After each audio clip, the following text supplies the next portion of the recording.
Coming up next on Adventurer, Indy 500 racing pioneer Lyn St. James. More when we return.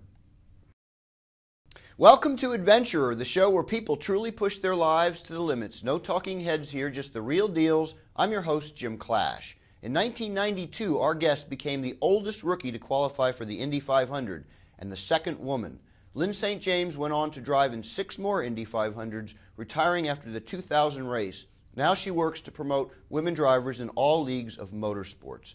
Welcome, Lyn. Hey, thanks, Jim. This is really an honor. You know, you really are part of the Indy 500 history, and you know, I remember watching you race 1992 when you won Rookie of the Year. Tell me, did Danica Patrick and Sarah Fisher, the 2 current Indy 500 drivers, did they realize what kind of a path you pioneered, you and Janet Guthrie? Do you think they get it? I think so. I mean, I've actually worked with both of them. You know, I started working with Danica when she was 14. She came to my driver development program. Sarah was 15. Okay.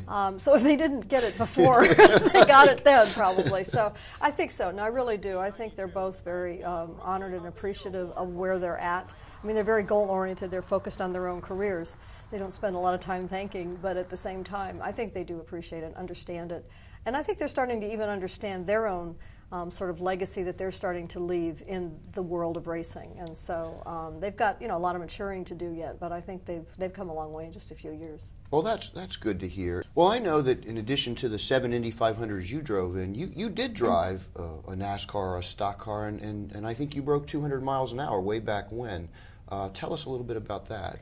Well, I mean, being a racer, my racing all came from road racing. And so if I was going to, and at that time, road racing was really not on anybody's radar screen. And so if I was going to really have a career and continue to have a career, I had to look elsewhere too. NASCAR was the first thing I looked at, and I couldn't get anybody to listen to me. And so then I thought about doing Indy cars, but I didn't know how to get to open wheel. So I thought if I could go to Talladega and set a record with a turbocharged 4-cylinder engine, which I currently was racing with Ford Motor Company, that would give me turbo experience and oval track experience that I could then talk about, you know, doing IndyCar stuff. We set the records. We went over 200 miles an hour in a Ford Probe, but I couldn't get any other doors to open. So I continued to race for Ford and sports cars. And then I went back to that NASCAR program, and then I went back to Talladega with the Thunderbird and set records and went over 212 miles an hour average speed. I still couldn't get anybody to listen, and so I continued to road race until 1992 then, and then got to Indy finally. In 92, I think we talked about this before, but it was it Dick Simon who took you under his wing and said, okay, Lyn, I'm going to give you a shot? What was that like when he said that? I bugged Dick for about 4 years. I kept saying, I want to drive an IndyCar, I want to drive an IndyCar. And finally, he called me one day. It was after the end of the season, and he goes, hey, kid, you want to drive an IndyCar? Be at Memphis tomorrow. And he hung the phone up. I'm like, Memphis, you know. And I got there. Obviously, I found it. I got there. I got to drive that IndyCar at that racetrack. And I thought I'd died and gone to heaven. It was so cool. And I did so well that Dick said to me, at the end of the day, he said to me, we can do this. And that was the key. He didn't say, you can do this. He said, we can do this. And so he bought into the idea that, and the concept that we could do it. And it took 4 years and 151 companies. And was it JCPenney? JCPenney, very good, yeah. First company that said yes. It was the 151st that I'd gone to for sponsorship, and that's what made it all happen. So it's not just driving skill. It's a lot of chutzpah. It's going out making presentations to raise the sponsorship money.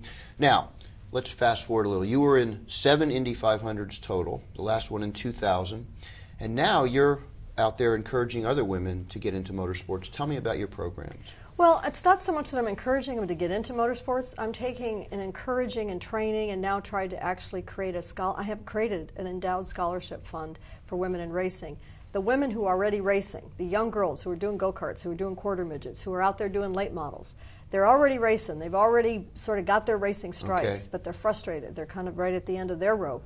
I'm trying to then give them the training, give them the education, give them opportunities to be able to go up the ladder. What is the website that people can log on to check this out? Well, if they go to lynstjames.com, it's L-Y-N, one N. A lot of people put 2 in, which is okay if you're sending me an email, but if you're going to my website, you'll not get to it. It's Lyn, L-Y-N, stjames.com.